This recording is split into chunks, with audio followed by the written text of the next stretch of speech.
선에 대해서 이제 공부를 조금 한 4번에 걸쳐서 하시게 될 겁니다.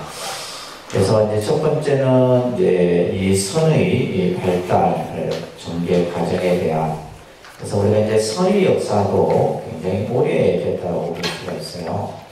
그리고 이제 4강은 그렇게 이제 진행을 하고, 여러분들 5강은 조사선의 예라 해서 이 조사선은 이제 6조 해명 이후로 마조 도일이라든지 이런 선사들의 이제 중국에 와서 새로 정립된 조사선과 관련된 내용들을 공부를 하시게 됩니다. 그리고 이어서 이제 6강은 이제 선수행의 방법과 실천이라고 하는 내용으로서 우리가 이제 선을 실질적인 수행을 하는 데 있어서 이제 가나선이다 혹은 묵조선이다 이런 구분들이 있어요. 그래서 이제 와 관련된 이제 어록들을 중심으로 해서 가나선과 묵조선에 대한 개념들, 그리고 이제 실질적인 이제 어떤 선 수행에 있어서 여러분들이 실질적으로 좀 해보는 그런 시간들도 가지게 되고, 마지막은 이제 한국선의 전례, 또 한국의 선불교의 특징을 중심으로 해서 저희가 이제 공부를 하도록 하겠습니다. 그래서 짧지만은 4번에 걸친, 또 이제 내용이 상당히 좀 광범위하고 그렇지만은 좀 이제 부족한 부분들은 여러분들에게 좀 자료들을 중심으로 해서 같이 더불어서 해보도록 하겠습니다.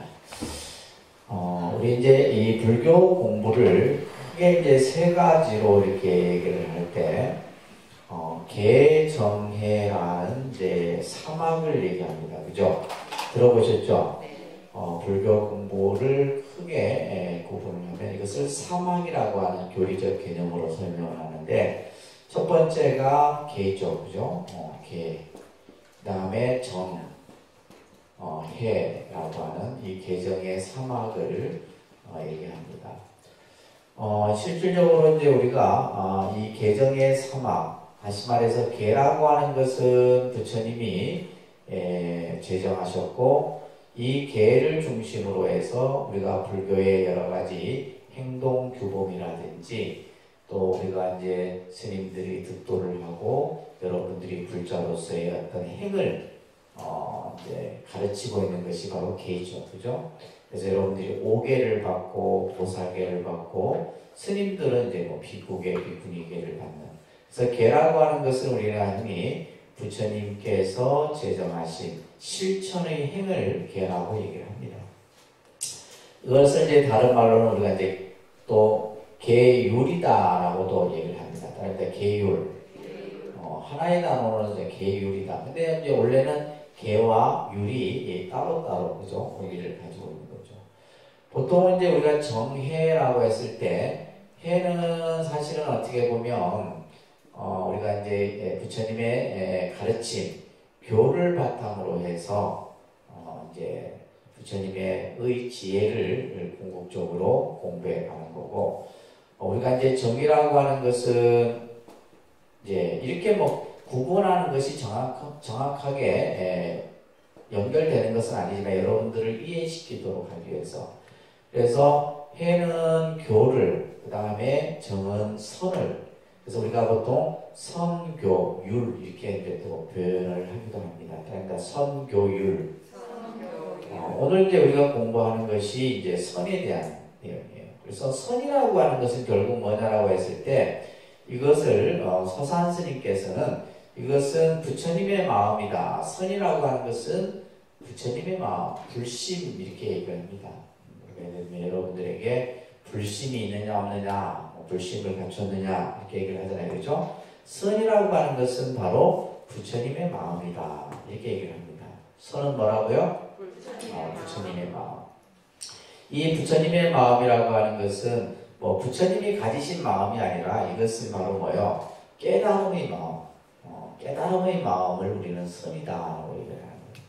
그래서 교라고 하는 것은 부처님의 말씀이죠. 그죠? 부처님의 가르침을 우리는 교라고 합니다. 그래서 이것을, 이제, 불어라, 교시 불어라 라는 말로서 표현해요. 그래서 교라는 것은 부처님의 가르침을 배우는 것이고, 선은 뭐예요? 부처님의 마음을 배우는 것이고, 율은 부처님의 행을 배우는 것이에요. 그래서 율을 우리가 불행이다 얘기합니다. 그죠? 불행이라 이런 말을 씁니다. 그러니까 선, 교, 율. 예, 그래서 이제 우리가 이제 크게 불교 공부. 그래서 이제 스님들도 마찬가지예요. 선을 수행하는 스님들이 계시고 또 교를 중심으로 해서 공부하는 분들이 계시고 또는 이제 율을 중심으로 해서 공부하는.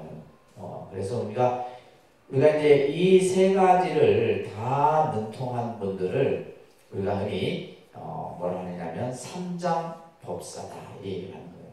그래서 이제 우리가 삼장을 경율로 이렇게 이제 표현하는데 이제 어떻게 보면 부처님의 전체의 가르침 이것을 이제 통틀어서 공부하고 또 그것을 완전하게 이해한 분들을 이제 우리가 이 삼장이라. 삼장은 이제 경율론을 삼장이라 합니다.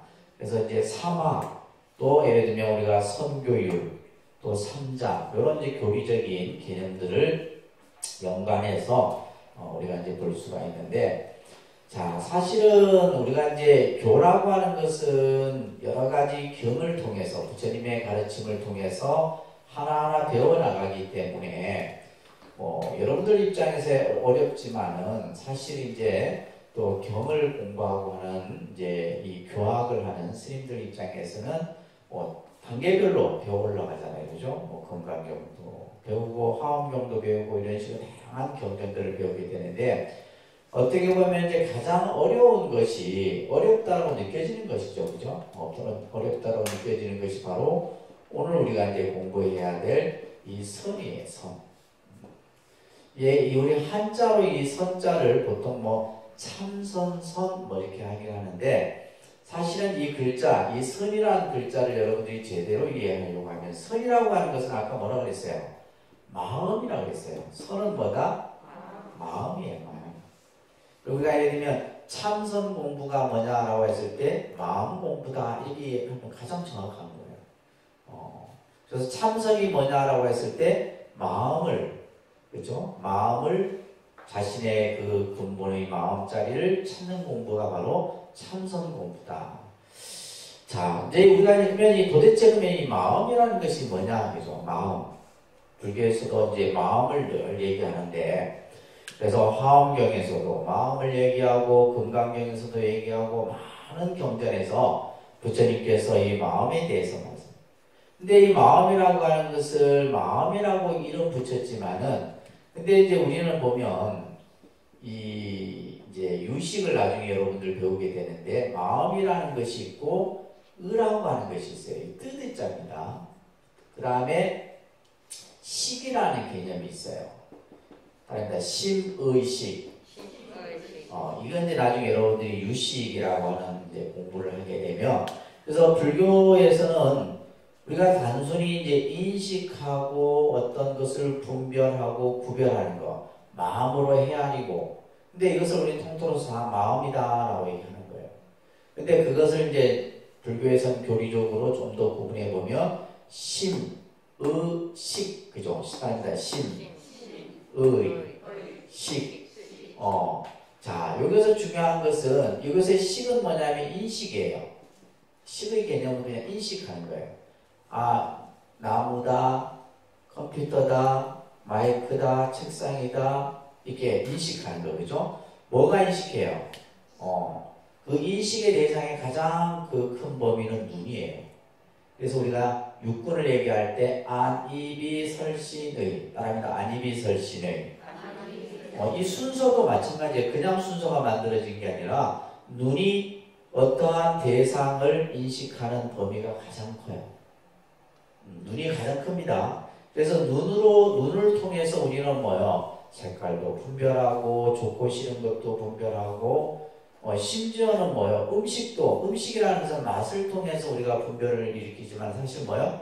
보는 것에 대해서 내가 먹어보지 않았지만은 딱 뭐야 접시에 놓아지는 순간에 맛있게 느껴져요. 그게 바로 뭐 눈으로 대상을 인식하는 거예요.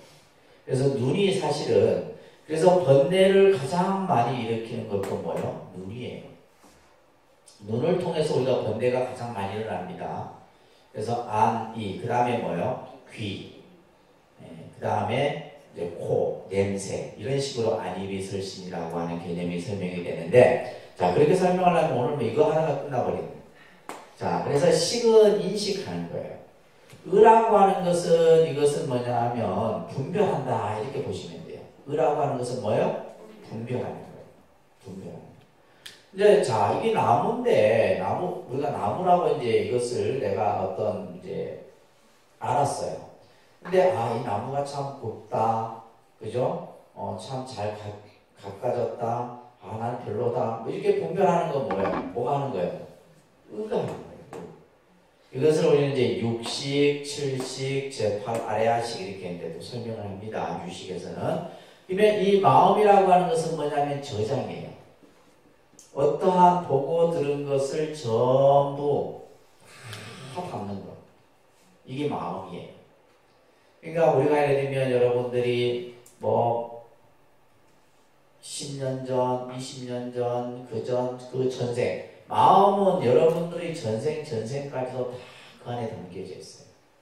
그 담아졌던 것이 이제 전부 다 또 표출되기도 하고 또 때로는 이 마음이라고 하는 것이 윤회의 근본이기도 해요. 우리가 이제 윤회를 얘기할 때 뭐가 윤회하느냐라고 했을 때 결국 이 아레아식이 윤회의 근본이다라고 이제 유식에서 얘기를 하는 거예요.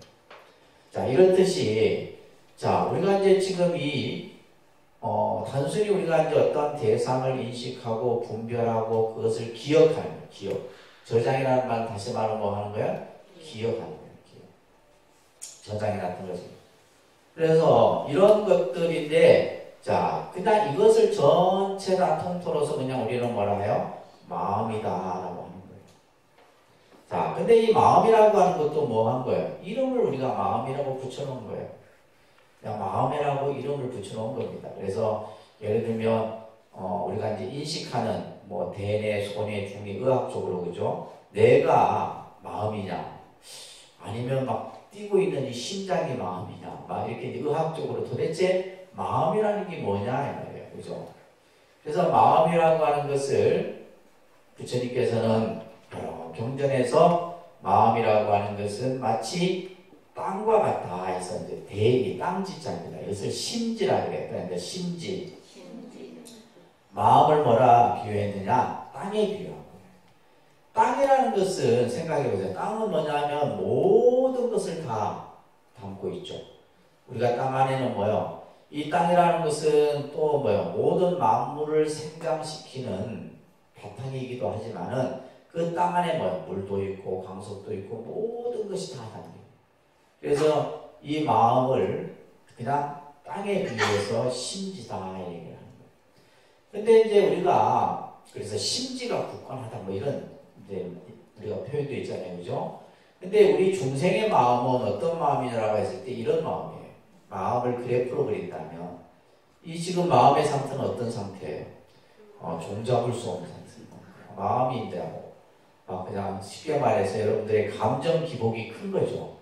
오늘 좋았다 내일 싫어졌다가 막 오늘만 그게 아니고 막 아침에 좋았다가 오후에 그냥 기분 나빠지고 그죠? 막 저녁에는 더 열받고 막 이러잖아요. 이게 이제 우리 마음의 그래프예요. 그러니까 이런 마음을 우리는 흔히 심리적으로 마음이 어떤 상태다? 불안한 상태다라고. 마음이 불안한. 그래서 실제 우리가 이제 뇌파를 이제 뇌과학에서 예를 들면 심리적인 불안 상태를 가진 사람의 뇌파를 측정을 하게 되면 이 지금 파장이 굉장히 큽니다. 파장이 올라갔다 내려갔다 이 파장이 커요. 근데 이제 명상을 하거나 선을 하는 수행하는 스님들의 뇌파 검사를 하게 되면 뇌파의 파장이 어때요? 이런 파장이에요. 전혀 감정에 기복이 없는 거예요. 어떤 상황이든 뭐 예를 들면 화가 나는 상황이든 어떤 감정 자체가 어떤 상황에 대해서 흔들. 그러니까 이런 상태는 어떤 상태라 그래요? 우리가 흔히 말하는 평안한 상태. 마음이 어떤 상태? 편안한 상태예요. 근데 우리 중생의 마음은 늘 뭐요? 시시각각 어떤 대상에 따라서 마음이 요동친다 이 말이에요. 그래서 선이라고 하는 것이 뭐냐라고 했을 때 이 불안한 마음을 어떤 마음으로? 편안한 마음으로 만드는 것이 바로 선이다 얘기를 합니다. 우리가 예를 들면 잔잔한 파도가 있는데 잔잔한 물결이 있는데 바람에 의해서 그죠? 물결이 근데 그 바람이 잦아지면 고요해진다 이 말이에요. 그렇듯이 우리 마음이 이제 어떠한 상황에 부딪혔을 때는 어떻게 돼요? 파장이 이렇게 일어나는 거예요. 그러다가 이제 내가 그 어떤 외부의 어떤 그런 상황들이 잠잠해지게 되면 우리가 이제 스스로 마음이 평안해져. 그래서 선이라고 하는 것은 뭐 여러 가지로 이제 우리가 교재에서 설명드리겠지만은 불안한 마음을 편안한 마음으로 바꾸는 거. 이게 선이다. 자, 그런 개념으로 여러분들이 선에 대한 개념을 이해하시면서 한번 교재를 한번 보겠습니다. 교재를 보시게 되면 선이라는 말, 그래서 우리가 선인, 선정시 보살 점토다. 선정이라는 것은 보살의 점토, 다시 말해서 부처님의 세계다. 그러니까 선이라고 하는 것이 그 선 자체가 바로 선정이라는 자체가 부처님의 세계다. 또한 선정을 따라서 여러 과실을 여인다. 다시 말해서 우리가 이제 선정을 함으로써 여기서의 과실은 과일이 아닙니다. 허물을 얘기하는 거예요. 허물을 뭐요? 벗어버릴 수 있다. 이런 말이에요. 다시 말해서 선정 수행을 통해서 내가 내 죄업을 마음의 때를 벗어버릴 수 있다. 이런 얘기들이 유마경에서 설해집니다. 원래 이제 이 선이라는 용어 자체가 인도 말로부터 비롯돼요. 자, 산스크리트어라고 그러죠. 인도를. 아닙니다. 디아나라고 이렇게 읽어요. 그러니까 디아나. 디아나 이렇게 읽었는데 빨려로는 저 스리랑카 쪽에서 쓰는 언어를 빨려라고 해요. 자나라고 합니다. 자나. 그래서 범어로는 디아나, 빨려로는 자나 이렇게 이제 읽는데 그래서 이 디아나라고 하는 인도의 이제 이 용어를 가지고 이제 여러 가지로 번역을 해요. 그래서 선이 가지고 있는 용어들이 많습니다. 이제 우리가 여기 보면 구역이 있고 신역이 있죠. 교재에 보면 구역, 신역. 우리가 이제 제가 늘 말씀드리지만 여러분들이 불교가 어려운 것이 아니고 불교가 선하고 있는 불교의 경전 속에서 쓰여지는 용어들이 다양한 언어로 표현되기 때문에 그 뜻을 다 하나하나 이해를 해야 돼요. 지금 선만 관련해도 그 용어의 뜻이 굉장히 다양하잖아요. 그죠? 자, 우리가 불교가 인도에서 이제 발생이 돼서 이제 오랜 시간을 거쳐서 경전들이 만들어지고 또 그 가르침들이 저쪽 이제 스리랑카 또 이런 형태로 해서 발전이 되게 되죠. 그래서 사실은 어떻게 보면 불교학은 언어학이다라고 해도 과언이 아니에요. 그래서 지금 이제 여러분들이 보는 이제 인도의 고대어입니다. 이것을 범어라고 해요. 그러니까 범어. 산스크리트어라 이렇게 얘기해요. 그러니까 산스크리트어. 그래서 산스크리트어를 그냥 우리가 보통 범어 이렇게 얘기를 해요. 그래서 제일 먼저 이제 이 언어로 이제 부처님의 말씀이 이제 만들어지겠죠, 그죠? 특히 이제 부처님이 그 쓰셨던 언어는 마가다어라고 합니다. 이제 인도도 보면 지역이 넓다 보니까 용어 자체가 우리가 예를 들면 뭐 우리도 그죠? 서울 표준말, 경상도말, 전라도말, 제주도말. 그러니까 잘 못 알아듣습니다. 일반적인 그냥 대화는 되는데 막 이제 뭐 정말 심한 이렇게 사투리를 쓰게 되면 못 알아듣잖아요. 마찬가지예요. 그래서 이제 이 인도의 고대어인 범어가 제일 먼저 이제 스리랑카로 불교가 전파가 되다 보니까 빨리어라고 하는 언어가 만들어지게 되죠. 빨리어. 그리고 이제 불교가 이제 우리가 말하는 실크로드를 통해서 중국으로 전해지게 되죠. 그죠? 그러니까 중국으로 가니까 뭐가 되겠어요? 한자어죠. 한자어가 만들어지게 돼요. 그러니까 결국 이제 이 한자어는 특히 이제 동남아, 스리랑카라든지 태국이라든지 미얀마, 지금 미얀마 같은 이런 나라들이 이제 그들이 이제 주로 유럽 식민지 지배를 오랫동안 당합니다. 유럽. 그러니까 우리나라도 보면 일제 36년 식민 지배를 하다 보니까 우리도 그냥 일상생활에서 일본말 비슷하게 쓰죠. 바케스 이런 거 있는 거. 바케스 같은 거 다 일본말이에요. 그러니까 이런 말들 말고도 우리가 실제 지금은 많이 이제 언어가 이제 그런 일본 외래어나 이런 것들을 많이 이제 했지만은 우리 일상생활 속에서 많잖아요. 그래서 이제 예를 들면 특히 유럽 예를 들면 이제 우리가 말하는 뭐 영국 영어라든지 그죠? 프랑스 이런 이제 나라들이 식민지 지배를 해요. 그래서 이런 이제 그 문화권에서 이제 불교를 또 이렇게 경전을 만들어내요. 그리고 나서 이제 우리 한자어 같은 경우는 이제 우리나라 그죠? 한글, 그 다음에 일본, 그리고 또 하나는 이제 티베트로 이제 불교가 전파되면서 티베터 이런 식으로 그죠?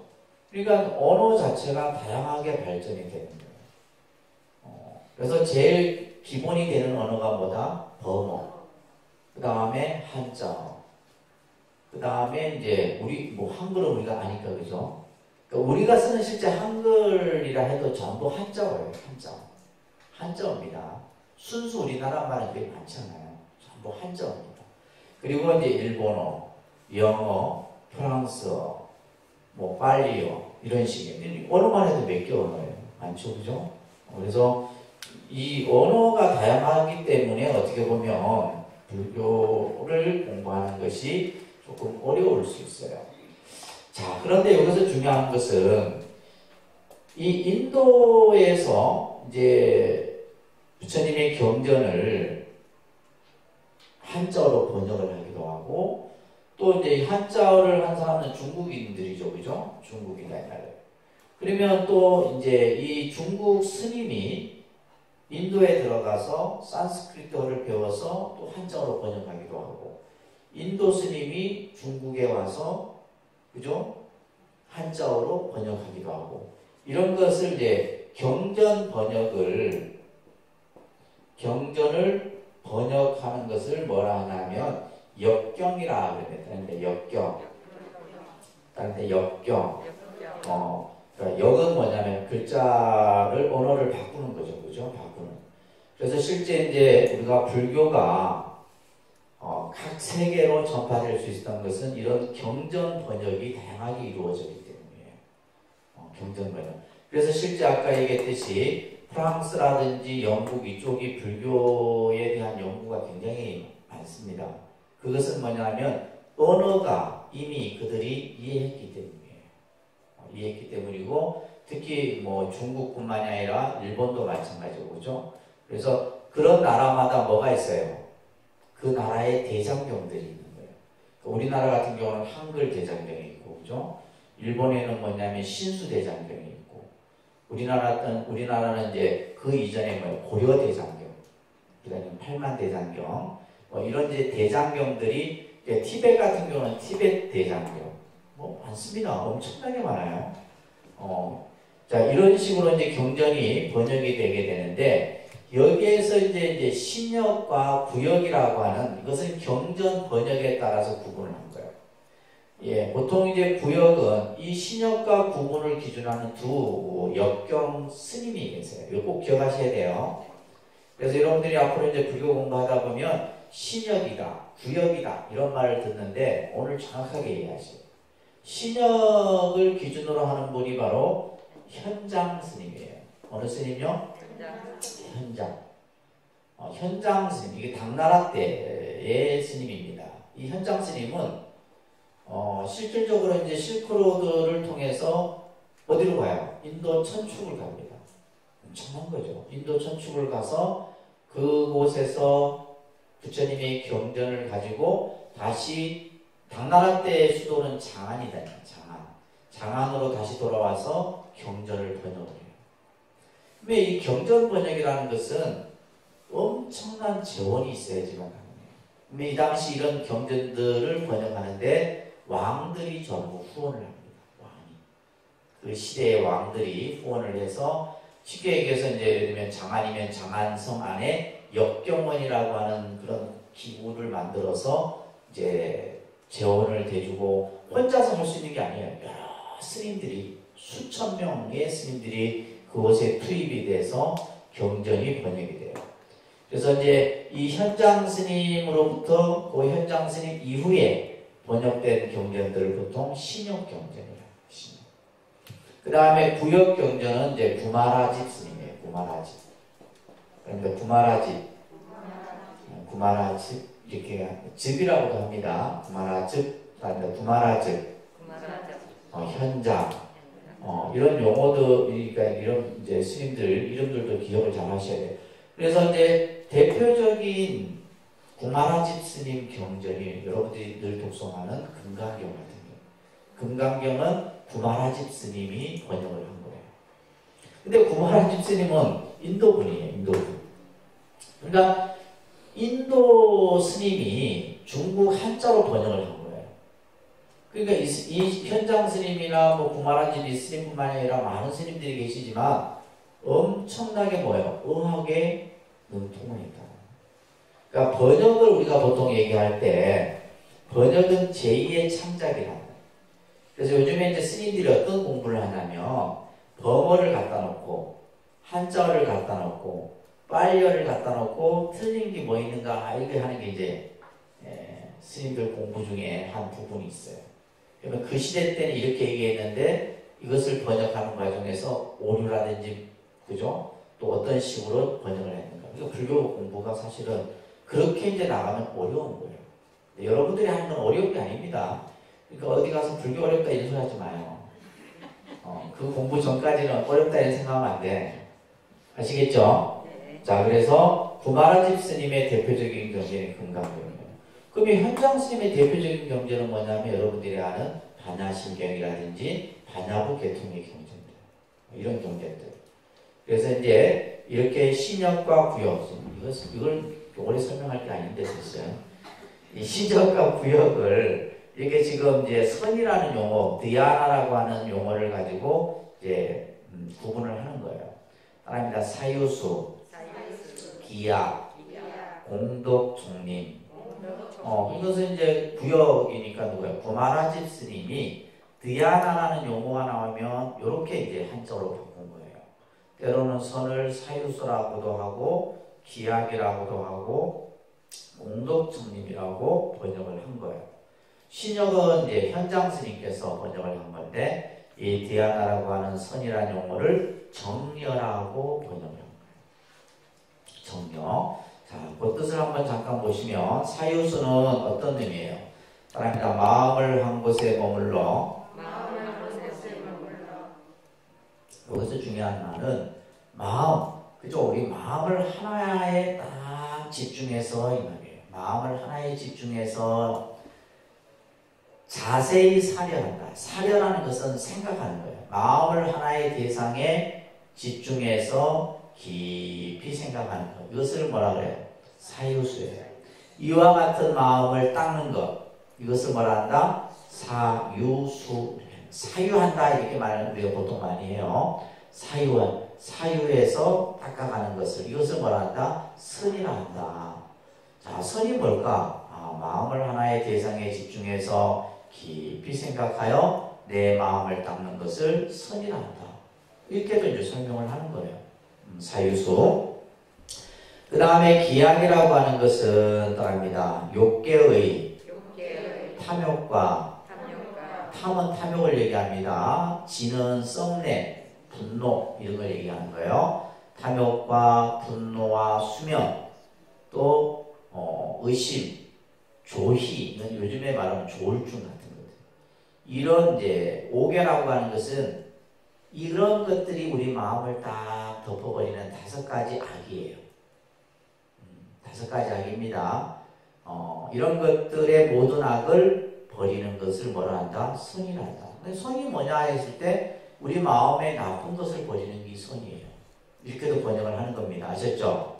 선이 뭐냐? 내 마음에 나쁜 것을 버리는. 그럼 나쁜 것이 뭐냐라고 했을 때 탐욕과 분노와 의심과 그죠? 그 다음에 우리가 수면, 그 다음에 조울증 뭐 이런 것들, 들뜬 마음 이런 것들이 이제 전부 악이다. 또 선이 뭐냐라고 했을 때 이제 사유 공덕충림이다. 선이라고 하는 것은 선의 수행을 통해서 공덕이 쌓이는 거예요.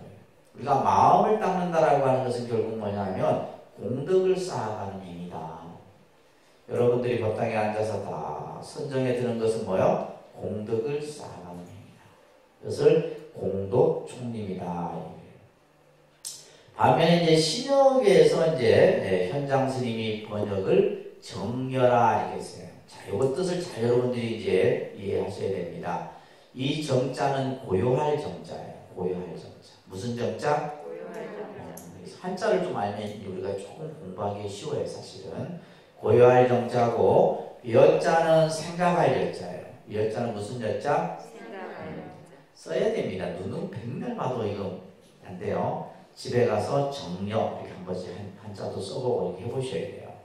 자, 따라서 고요할 정, 생각할 영. 근데 이 뜻을 이 정이라는 것을 적정이다 이렇게 이제 설명합니다. 적정. 적이라는 글자는 고요할 적자예요. 고요할 적자, 고요할 정자. 다시 말해서 정의 뜻은 고요한 상태를 말해요. 고요한 내 마음의 상태. 마음이 일체 동요됨이 없이 마음이 뭐예요? 고요한 상태.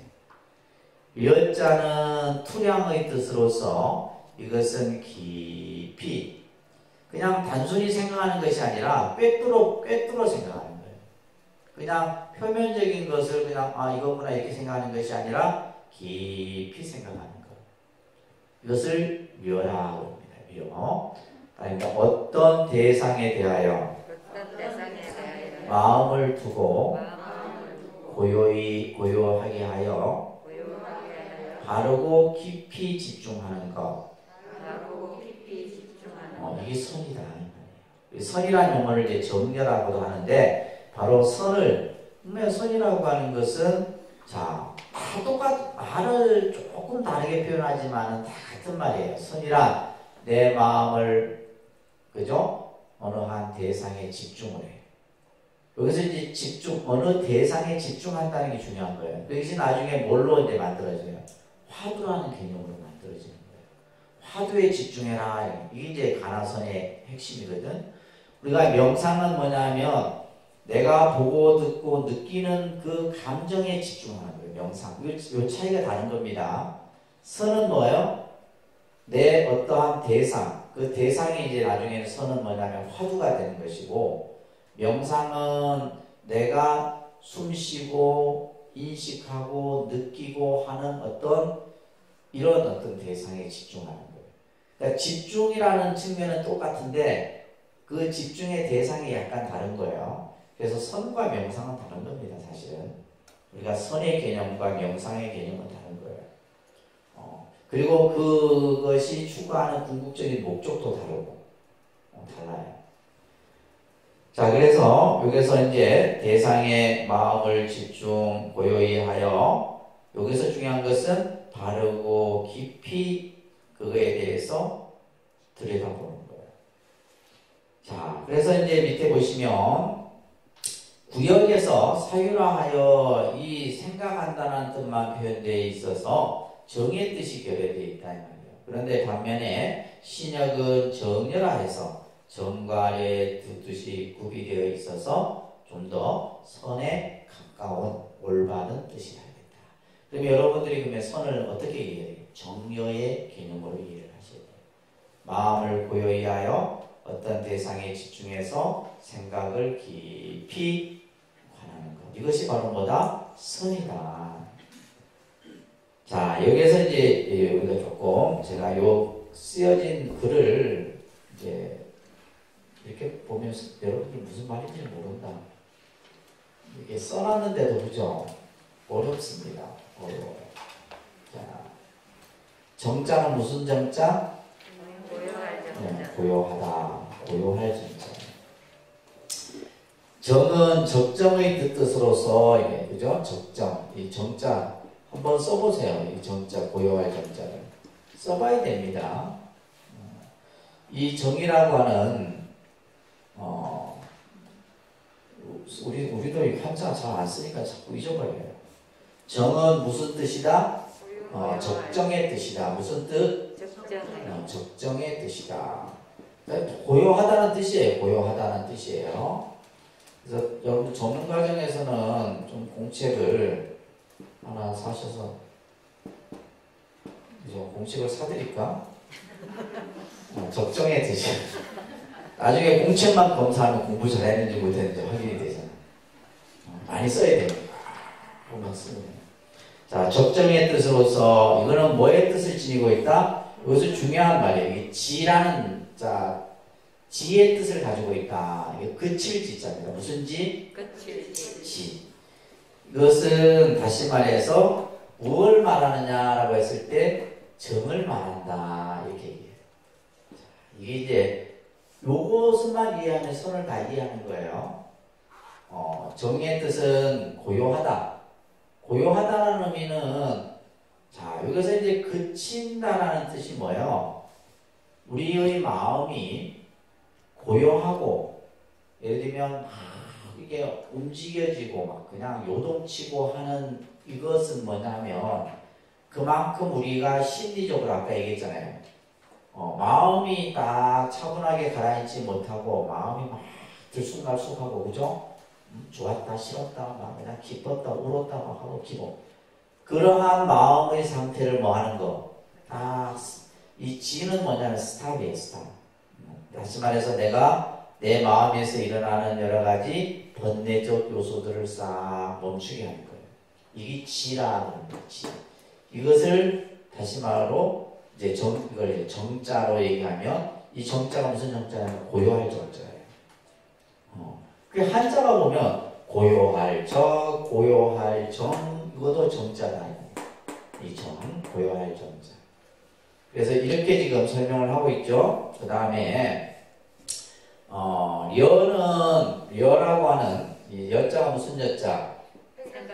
생각할 여자입니다. 생각할 여자.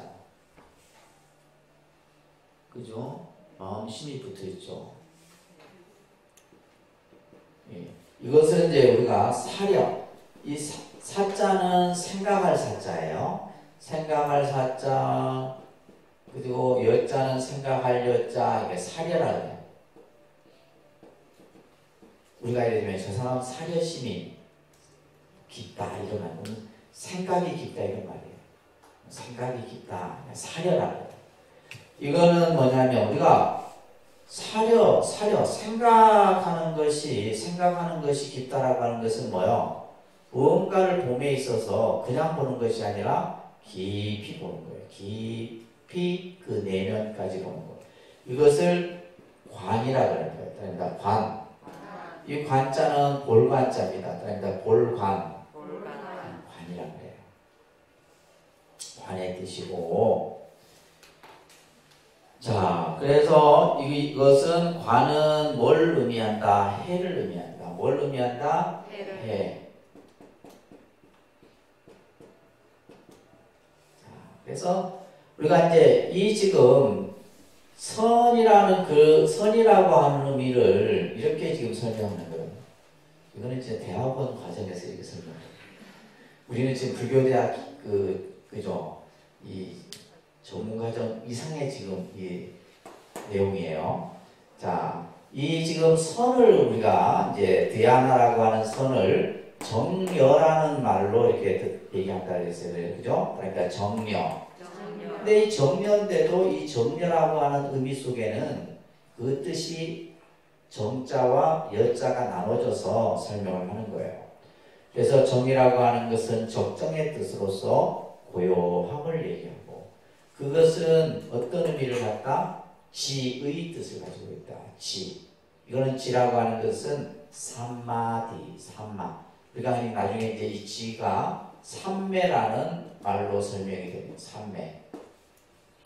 우리가 보통 삼매에 든다 이러죠. 삼매. 선정 삼매에 든다 이런 말을 합니다. 스님들이 이제 우리가 선을 공부하는 스님들이 수행이 깊어지면 삼매에 든다. 삼매에 든다라고 하는 것은 마음이 모든 것을 다 끊어버린 상태예요. 그렇기 때문에 그 삼매에 든 상태는 뭐냐면 시간과 공간을 다 초월해버려요. 그래서 우리가 이제 선을 하는 사람들이 삼매에 들었다라고 하는 것은 그만큼 깊은 선정에 든 상태를 얘기하는 거예요. 그것을 뭐라 한다? 정의 상태에 든다. 정이라고 하는 거예요. 마음이 고해서 일체 마음에, 그러니까 누가 와서 나에게 뭐 어떤 소리를 하든 뭐 칭찬을 하든 비난을 하든 헐뜯든 간에 마음이 뭐예요? 아무런 동요가 없어요. 근데 우리가 이제 수행이 안 되면 뭐요? 나한테 안 좋은 소리 하면 화가 나겠다. 그죠? 마음이 막 이랬다 저랬다. 그러니까 여러분들이 아직까지 이제 뭐 기도를 하든 뭘 하든 마음이, 그죠? 고요한 상태에 머물러야 되는데 그러지 못하잖아요. 그죠? 그러지 못한다. 그것은 아직까지 뭐가 안 돼? 공부가 덜 된 거예요. 공부가 덜 된 거예요. 그래서 이제 우리가 흔히 이제 수행을 많이 한 스님들은 그런 스님들은 이제 이런 마음들을 이제 나중에 이제 뒤에서 공부하겠지만은 선을 통해서 그 나타나는 마음이 바로 무심이에요. 무심. 무심이라는 것은 일체 마음의 동요가 없는 거거든요. 그래서 정이라 하고, 려라고 하는 것은 사려한다. 깊이 생각하는데 그 생각하는 것을 뭐라 한다? 관. 그래서 나중에 이제 뒤에 설명하지만은 이 관을 윗바사나 이렇게 합니다. 윗바사나. 따라합니다. 삼마디. 윗바사나. 윗바사나가 이제 우리가 여러분들 요즘에 이제 윗바사나 수행 많이 하잖아요. 그것을 관법 수행이라고 해요. 관법 수행. 관법 수행이랍니다. 그리고 그것을 통해서 얻어지는 것이 바로 뭐다? 해예요. 해. 해가 얻어지는 거예요. 그래서 이 선을 통해서 우리는 뭘 얻을 수 있나? 정해를 얻을 수 있다. 이런 얘기예요. 선을 통해서 뭘 얻는다? 정해를 얻어지는 거예요. 그래서 이제 여러분들 교재 보시면 정을 의미하는 내용이 설명되죠. 정이라는 어원은 삼마디, 따라합니다. 삼마디. 그래서 이제 한자어로는 삼마지 혹은 또는 삼매 이렇게. 자, 삼매라는 뜻이에요. 삼매라는 뜻을 이해하세요. 그러니까 해인 삼매, 뭐 그죠? 어떤 수행을 해서 그 수행의 깊이에 쭉 들어간 상태를 삼매에 들었다. 그래서 여러분들이 제일 많이 들었던 말이 선정삼매 이런 말을 제일 많이 들어요. 그러니까 선정삼매라는 말은 뭐냐면 선수행을 통해서 삼매에 든 상태를 선정삼매라는 거예요. 그래서 이제 한번 삼매에 들게 되면 몇 날 며칠이 지나가도 일체 동요가 없어요. 아까도 그랬듯이 시간과 공간의 개념이 끊어져 버립니다. 그래서 옛날에 효봉 스님 같은 분은 한번 선정삼매에 들어주잖아요. 그러면 일주일이 지나도 아예 미동이 없으신 거예요. 그래서 시자들이 가서 깨워야지, 그죠? 옆에서 이제 가서 스님 불러야지만 삼매에서 이제 일어나시는 거예요. 그러고 나서 시자한테 그래요. 얼마가 됐냐? 스님 일주일이 지났습니다. 이렇게 얘기해요. 그 정도로 삼매, 그 상태를 우리가 이제 선을 통해서 깊은 정의 상태에 든 것을 우리가 얘기를 하는 겁니다. 그래서 이것을 이제 뭐라 하냐면 마음을 한 경계에 집중시키는 것이며 마음을 둔다라는 뜻이다. 그래서 마음을 다 머물게 하는 거예요. 마음을 다 이렇게 두는 것을 정리라 한다. 예. 그래서 이제 그 밑에 보시면 청정도론이라든지 대지도론에 이제 나오는 부처님 말씀이에요. 무엇을 정의라 하느냐? 이것은 등지의 뜻에 등지라는 뜻으로 정의라 한다. 그러면 등지란 무엇이냐? 일체에 대하여 마음과 마음의 작용을 평등하고 바르고 편안하게 가지는 것이니라. 그래서 우리가 정이라는 것은 다시 말해서 선정에 든다라고 했을 때는 마음을 어떻게 해요? 편안하고 고요하고 바르게 가지는 그 심리적 상태를 우리는 이제 정의 상태라. 자, 대지도론에는 일체의 선정을 정의라 이렇게 이름하는데 이것을 다른 말로는 삼매라고도 한다. 정을 다른 말로 뭐라 한다? 삼매 이렇게 얘기하는 겁니다. 또한 사선을 선이라 이름하고 이것을 또한 정이라고 이름하며 이것을 삼매라고도 이름한다. 자, 그래서 여러분들이 이제 불교에서의 우리가 이제 흔히 선에서의 선의 뜻은 다시 말해서 무슨 뜻이다? 여기서 말하는 이제 삼매의 그러한 수행을 통해서 마음의 고요하고 편안하게 그 상태에 머무는 것을 우리는 선이다 얘기를 하는 거예요.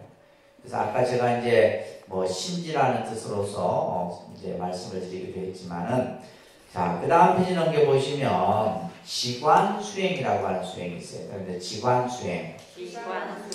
그 위에다가 부처님의 선정 수행이라 이렇게 써있어요. 이 지관 수행은 부처님께서 닦으셨던 선정 수행이에요.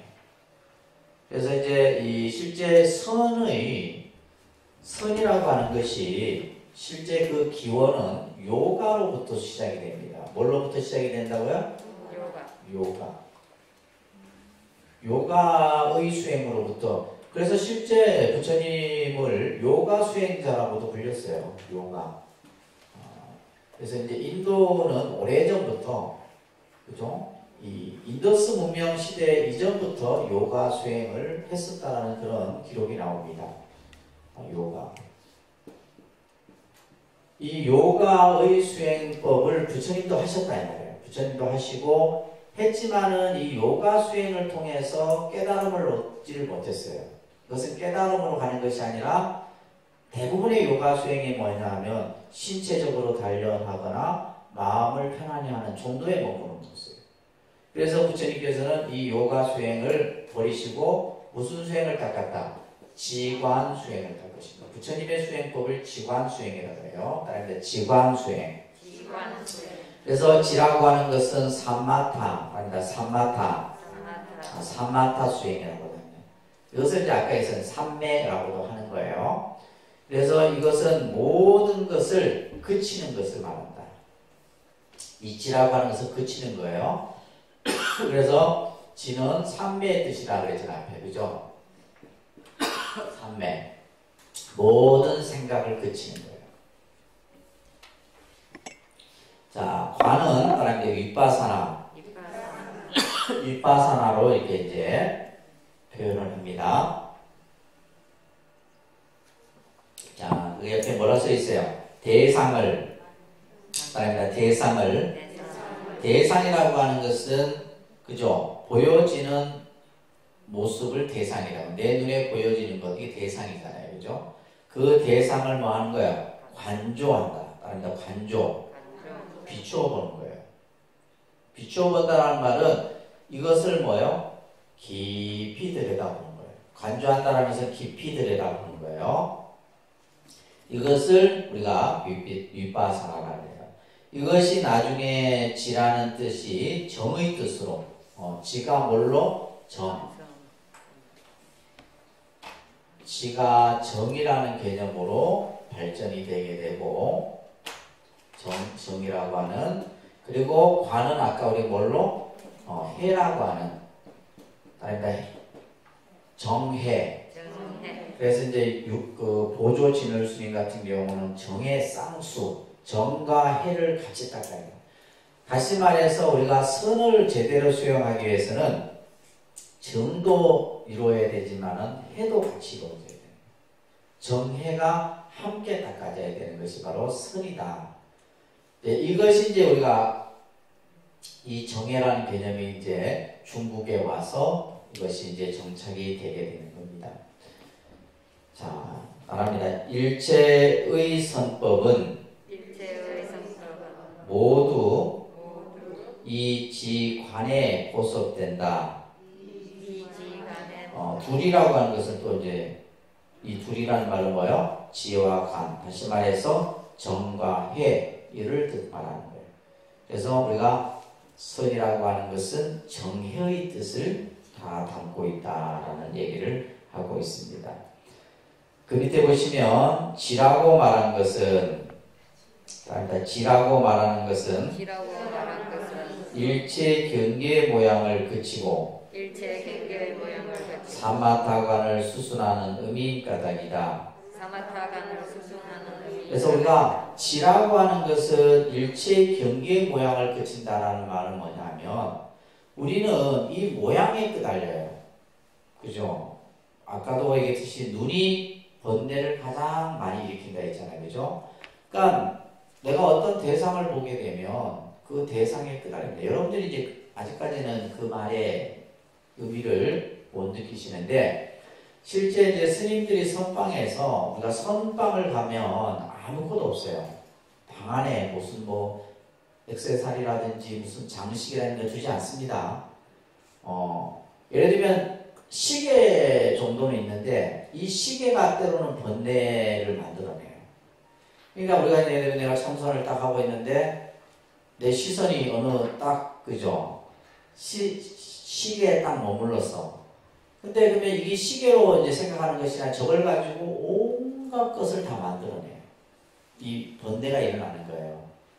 시계를 가지고 심지어 뭐 시계를 또 다 분해해. 분해를 해서 그 안에서 막 혼자서 막 생각을 만들어내고 온갖 것을 만들어요. 그래서 지금 여기서 말하는 것처럼 어떠한 경계, 일체 경계에 대해서 나타난 모습을 일어나지 않도록 하는 것. 이게 굉장히 중요한 거예요. 그러다 보면 이제 점점 이제 생각이 쉬워져 가는 거죠. 마음이 이제 모든 경계의 어떤 대상에 대해서 끄달리지 않게 되는 겁니다. 이런 것을 삼마타간을 수순하는 것을 지라 얘기하고 따라합니다. 관이라 말한 것은 인연생멸의 모양을 분별함을 말한다.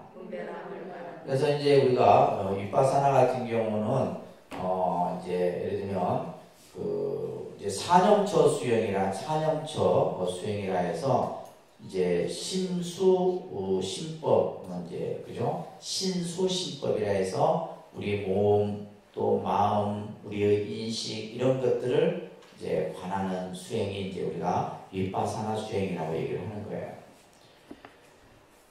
자, 이런 게 선에 대한 용어들을 쭉 정리했는데 그래서 선이란 뭐다? 정과 해의 뜻을 담고 있다. 이 정도는 기억하셔야 돼요. 그래서 선에는 신역에서 여러 가지 그죠? 뭐 사유수라는 말도 있고 기약이라는 뜻도 있고 이제 또 신역에서는 정녀라 했는데 그 정녀의 뜻이 선에 좀 더 가까운 뜻에 부합한다. 이 정도는 이렇게 설명했다가는 오늘 시도 못 나가는데 이것은 자, 한 5분 시작할게요. 5분 정도만. 이 선을 우리가 제대로 공부하려고 하면 불교 공부도 여러분들이 이제 먼저 이해를 잘 하셔야 되고 그 바탕 위에 이제 사실은 이제 이 선에 대한 이해도 갖춰질 수가 있죠. 아무튼 지금 우리가 선이라고 하는 이 용어 하나를 설명하는데도 이렇게 이제 많은 의미들을 우리가 설명할 수가 있고, 그 다음에 이 선수행에 대한 공능에 대한 얘기가 나오는데, 자, 우리가 이제 이 선을 통해서 우리가 얻고자 하는 것이 뭐냐라고 했을 때 그 목적은 결국 깨달음이죠. 그죠? 깨달음을 얻는데 그 목적이 있다.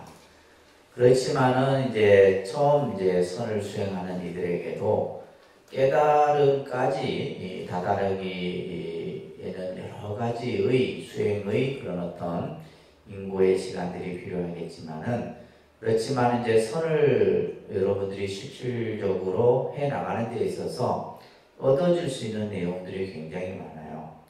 자, 그것을 이제 조금 설명을 하고 있는데 우리가 앞에서 선이라고 하는 것은 정려다, 그죠? 이 정려.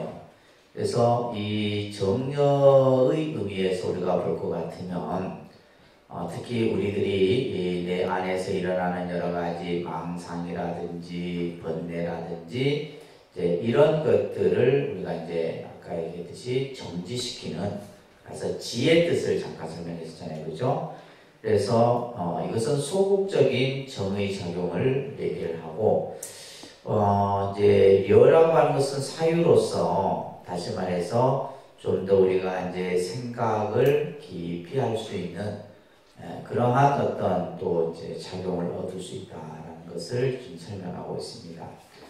그래서 우리가 이제 부처님께서 지관의 수행을 통해서 아까 부처님이 했던 수행을 우리가 지관 수행이라고 그랬죠, 그죠? 지관 수행을 통해서 지를 이제 우리가 삼매의 수행을 통해서 무엇을 얻을 수 있냐면 탐욕을 제거한다. 내 마음 속에 일어나는 여러 가지 욕심을 제거함으로써 이것은 결국 마음의 해탈, 그래서 이것을 심해탈이라고 그래요. 다른데 심해탈. 마음이 이제 일체 어떤 번뇌임이나 구속이나 이것으로부터 벗어나는 거죠. 마음의 해탈을 얻게 되는 거예요. 마음의 해탈. 이것은 삼매 수행을 통해서 얻어질 수 있는 것이고, 그 다음에 이제 위파사나 관법 수행을 통해서 이것은 무명을 제거한다. 무명을 제거. 무명을 제거함으로써 이것은 바로 해해탈. 그것을 해해탈이다 그럽니다. 그런데 해해탈. 지혜를 완성할 수 있는 거예요. 그래서 우리가 이제 깨달음을 목적으로 하지만은 그 깨달음을 얻기 전에라도 우리가 선을 함으로써 내 마음속에 일어나는 여러 가지 탐욕과 번뇌를 없애고, 또 궁극에는 무명을 제거함으로 인해서 우리는 마음과 심해의 이러한 해탈을 얻게 될 수 있다. 이것을 이제 아까 얘기했던 지관쌍수라라고 얘기합니다. 지관쌍수, 정해병수, 결국 지관쌍수와 지와 관, 그 다음에 정과 해를 함께 닦음으로써 우리는 마음의 심해탈과 지혜의 해탈을 가져간다. 이게 결국 깨달음이라는 거죠. 깨달음의 완성을 얘기하는 겁니다. 자, 그래서 우리가 이제 단순히 선이라고 하는 것이 그냥 앉아서 수행하는 그런 의미만이 있는 것이 아니라 마음의 해탈과 지혜의 해탈을 완성하는. 그래서 하택신의 스님과 해능 스님이 이제 했던 이 선에 대한, 수행에 대한 관련된 말씀이 있습니다. 따라합니다. 한 생각이 일어나지 않는 것을 자라하고, 이 자자는 앉을 자자예요. 한자로는. 우리가 예를 들면 좌선한다고 했을 때 그냥 앉아서 하는 수행이 선이다, 이게 아니에요. 그래서 이 좌선이라고 했을 때 그 자에 담겨있는 의미는 한 생각이 일어나지 않는 것. 근데 우리 이 번뇌라고 하는 것은 한 생각이 일어남으로써 84,000번뇌가 일어나는 거거든요. 그래서 그 한 생각을 일어나지 않도록 하는 것. 그러면서 자기의 본성을 깨닫는 것. 자, 이것이 바로 선이다. 자, 그죠? 이제 좌선을 이렇게 정의를 해놓고 있는 거예요. 그래서 우리가 이제 경전이든 어록을 보다 보면 이런 좋은 말씀들이 굉장히 많습니다. 그래서 한 생각이 일어나지 않는 것을 자라하고 자기의 본성을 깨닫는 것이 선이다. 그래서 우리가 그냥 자선한다 하면 그냥 앉아있으면서 그냥 온갖 망상번뇌를 일으키면서 그것을 마치 자선한다 생각하면 안 되는 거예요. 한 생각을 일으키지 아니하고 자기의 본성을 깨닫는 것, 이것이 바로 선수행이다. 육조 해능 스님은 따라합니다. 밖으로 일체의 경계상에서 망념이 일어나지 않는 것을 자라하고 본성을 깨달아 흩어짐이 없음을 선이라 한다. 자, 이것이 바로 좌선이에요. 그래서 선이라고 하는 것은 번뇌 망념이, 그죠? 아까 파택신의 스님은 한 생각이 일어나지 않도록 하는 것을 자라하고 내 마음의 자성, 근본 마음을 깨닫는 것을 선이란다. 자, 이것을 이제 이렇게 좌선, 선에 대한 수행을 통해서 얻는 공등에 대해서 말씀을 드렸습니다. 자, 그 다음에는 관에 대해서 조금 설명을 하고 있는데, 이 관자는 골관자라고 그랬어요. 그죠? 그래서 이 관이라고 하는 것은 윗바사나의 수행을 이제 의미하는 것인데, 자, 밑에 보시면 대상을 관조한다. 되어 있죠. 대상을 관조. 대상을 관조한다는 것은 내가 눈에 보여지고 귀에 들리고 냄새에 맡아지는 그 대상, 그것이 물건이 됐든 사람이 됐든 자연이 됐든, 그죠? 그거에 대해서 뭐예요? 관조라는 것은 깊이 비춰본다는 거예요. 그래서 이제 우리가 반야신경에도 관자재보살 행심반야바라밀다시 조견 할 때 조가 이게 관조라는 뜻이에요. 비추어본다 이런 말이에요. 대상을 관조한다. 그래서 이 윗바사나 관에 의해서 무명을 멸하고 궁극에는 해탈을 얻는 이러한 수행을 얘기하는데, 자, 그 다음에 곽이라는 이 각자는 깨달을 각자예요. 그러니까 깨달을 각자인데, 자, 우리가 이제 흔히 선에서 가장 많이 하는 말이에요. 나는 부처다. 나는 부처다. 나는 부처가 될 수 있다. 그죠? 우리 중생이 본래 성불했다. 중생이 본래 성불이다. 중생 본래 성불. 이런 표현들을 우리가 뭐 경전이나 여러 데서 볼 수 있는데, 이것을 자각하는 것을 각이라. 또는 진여의 실상을 깨달아하는 것. 그러니까 진여실상. 이 진여실상이라는 말도 우리가 불교에서 많이 쓰여집니다. 진여라고 하는 것은 참된 것이에요. 참된 모습. 그래서 우리가 이제 뭐 법화경이 됐든 화경이 됐든 모든 것이 다 부처이다. 모든 것이 다 부처의 모습이다. 그리고 이제 법화경 같은 데서는 제법실상이다. 모든 것은 다 참다운 그대로의 모습을 나타내고 있다. 이런 말들을 우리가 경전에서 하는 겁니다. 그것을 아는 것, 이것을 각이라 하는 거예요. 자, 그래서 이제 이러한 개념들을 여러분들이 잘 이해를 하셔야 됩니다. 자, 그 다음에 좀 55페이지 넘겨보시게 되면 이제 초기 선종사에 대한 말을 하고 있는데, 자, 부처님께서 이제 아까도 얘기했듯이 부처님께서는 제일 처음에 출가를 하셔서 어떤 수행을 했냐면 요가 수행을 먼저 닦으셨어요. 무슨 수행?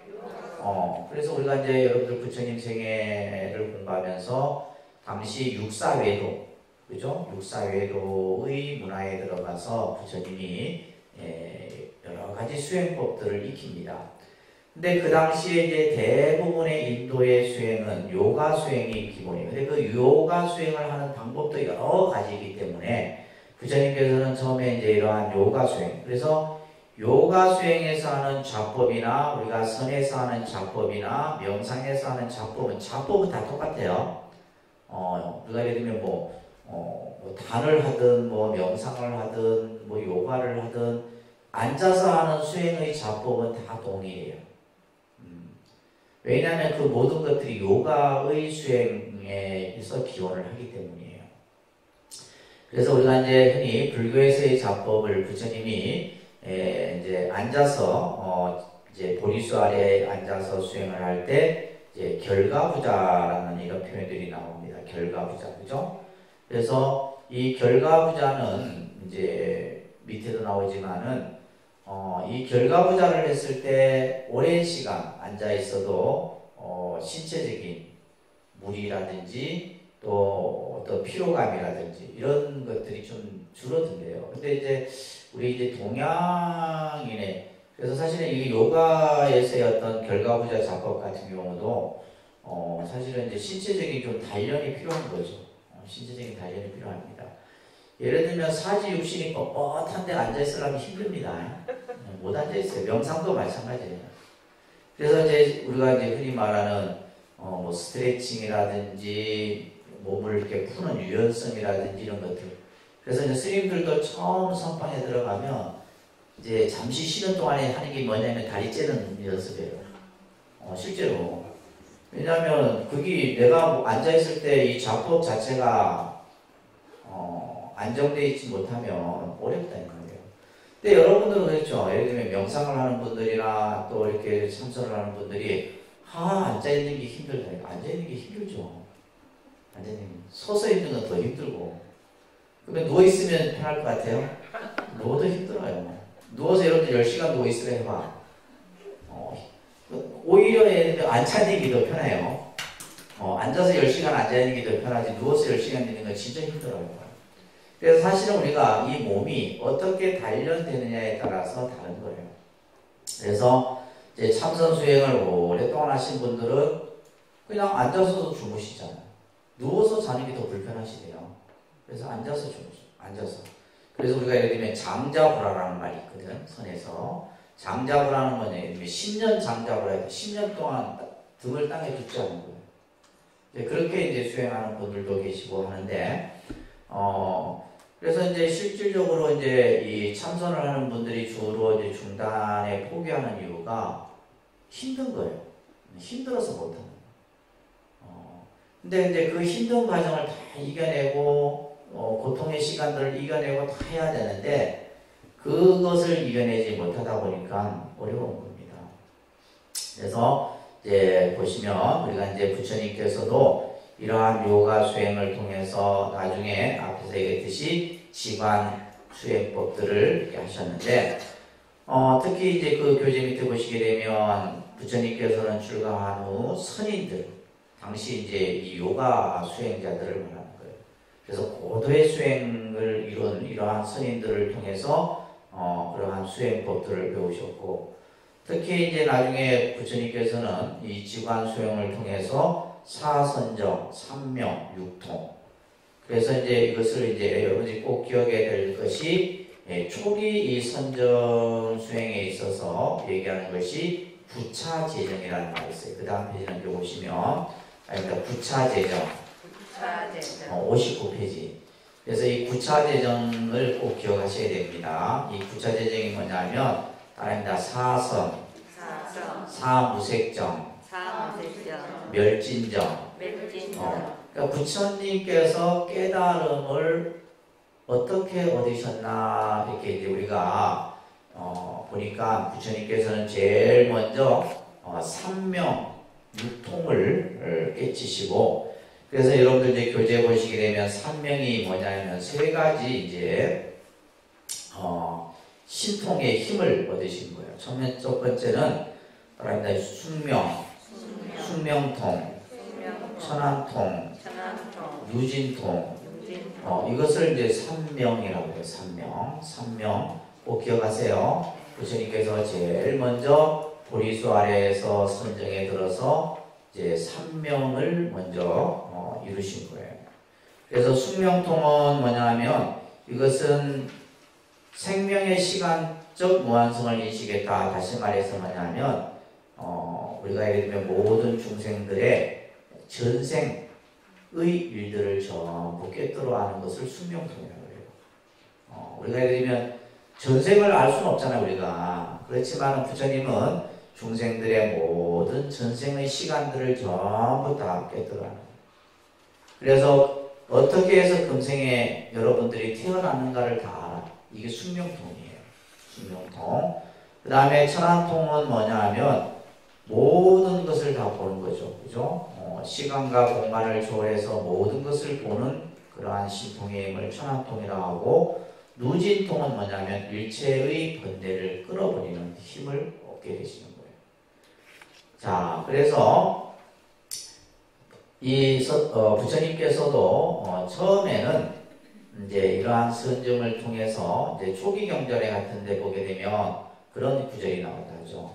불타는 처음에 입식을 즐겼다. 입식이라는 것은 숨을 들여 마시고 내쉬는 수식관법을 즐겨 하셨다는 말이에요. 그래서 이제 우리가 여러분들이 명상이나 또 우리가 이제 선에서도 마찬가지예요. 제일 첫 번째 단계가 호흡법이에요. 호흡법. 제일 중요한 게 호흡법입니다.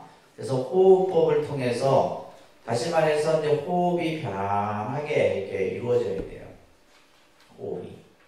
호흡이 중요하죠.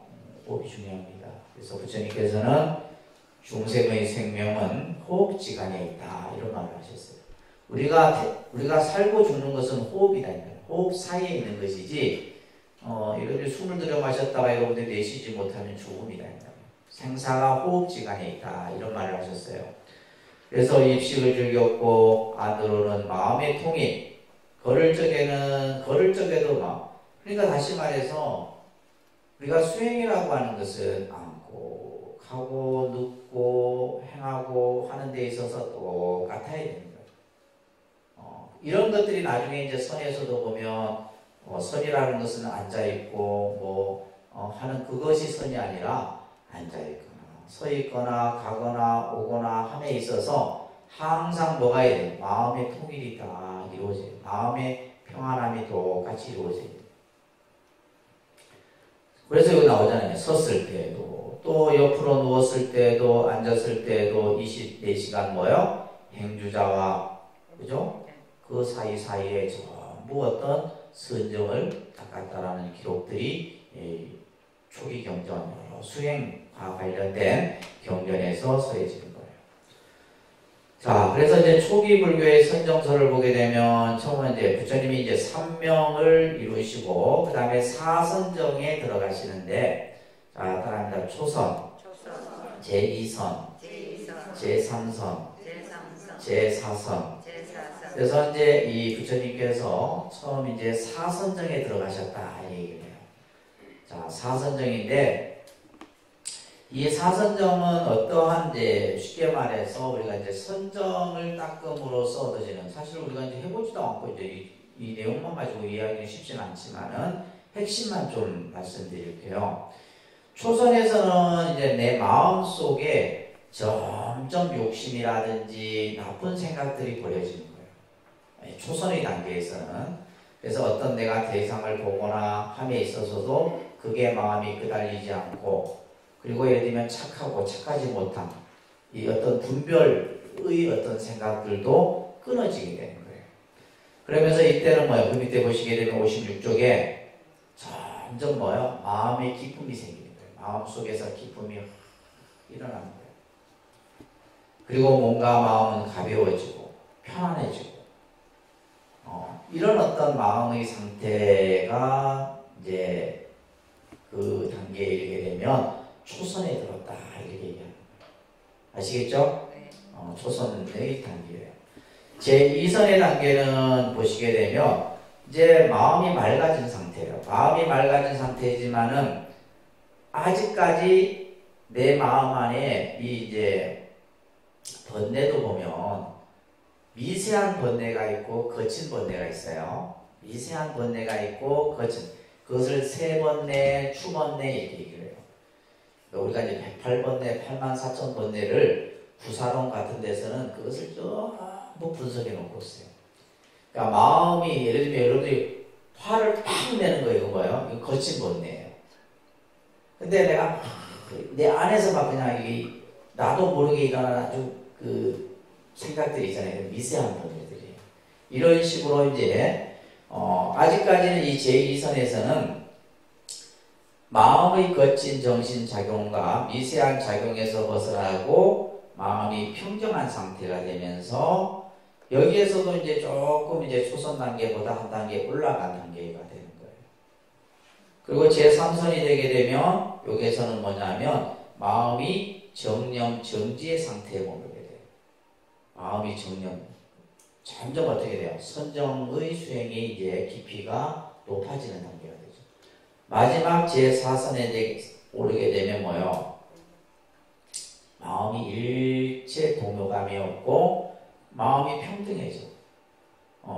그리고 예를 들면 내가 3선에서 느꼈던 그러한 마음의 기쁨도 싹 다 벗어버리는 거예요.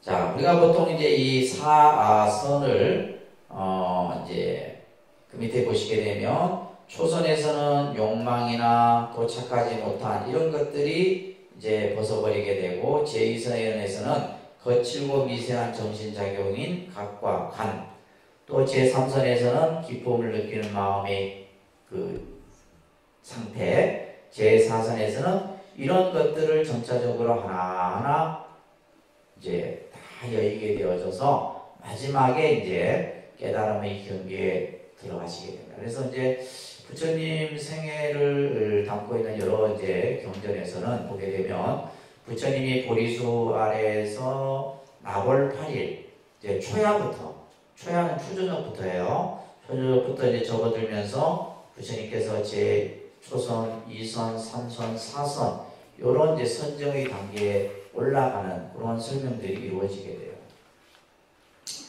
자, 그러면서 이제 사무색정이 이제 도로선, 사무색정. 아까는 사선이었죠, 그죠? 여기서는 사무색정인데, 이 사무색정은 가장 높은, 우리가 이제 불교에서는 이 세계를 세 가지로 구분하는데, 이거 여러분들 외우셔야 돼요. 그다음에 욕계, 색계, 무색계. 그래서 욕계는 욕망으로 이루어진 세계를 욕계라고 해요. 욕망으로 이루어진 세계. 다시 말해서 우리 인간도 욕계에 해당되는 거예요. 욕망에 의해서 이루어진 세계. 그 다음에 색계는 물질로 이루어진 세계를 색계라고 해요. 그 다음에 무색계는 이것은 뭐예요? 정신적인 세계를 무색계라고 해요. 정신적인 세계를 무색계라고 합니다. 그래서 가장 높은 무색계에서 수행하는 선정을 사무색정이다라고 얘기를 하는 거예요. 여기에서는 이제 뭐냐면 고도의 정신만이 존재하는 세계를 일컫는 겁니다. 그래서 이제 사선보다는 좀 더 한 단계 위가 사무색정의 선정 단계가 되게 돼요. 이런 것들은 여러분들 이제 명상 공부할 때 이런 것들은 꼭 한번 여러분들 들은 기회가 생깁니다.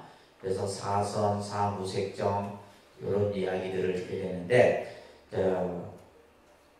여러분들 다른 건 몰라도 그냥 부처님께서 초기 선정 수행을 아까 무슨 뭐라 그랬어요? 지관 수행인데 그 지관 수행을 통해서 부차 재정을 통해서 마지막에 깨달음을 이루셨다. 요 정도만 기억하시면 돼요. 아셨죠? 아셨죠? 네. 그러면 부차 재정이 뭐냐? 사선, 사무색정, 열진정 요 수행의 단계예요. 자, 그래서 첫 번째 공무변처정이에요. 그러니까 공무변처정, 식무변처정, 무소유처정, 비비상처정.